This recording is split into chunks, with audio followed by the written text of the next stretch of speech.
So if you think about a time when you faced rejection, a job interview had gone wrong, or a business idea got shot down, instead of dwelling on the rejection, reframe it. Instead of saying, I failed, think about what did you learn or what will help you next time. And this shift in perspective really keeps you moving forward and growing.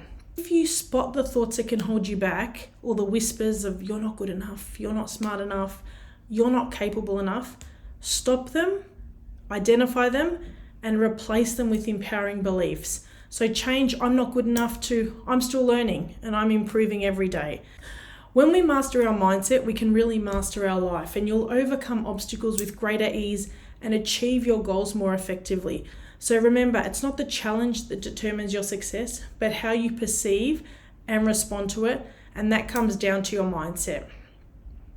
So together, let's transform your thinking and unlock your potential. So thanks for joining me today.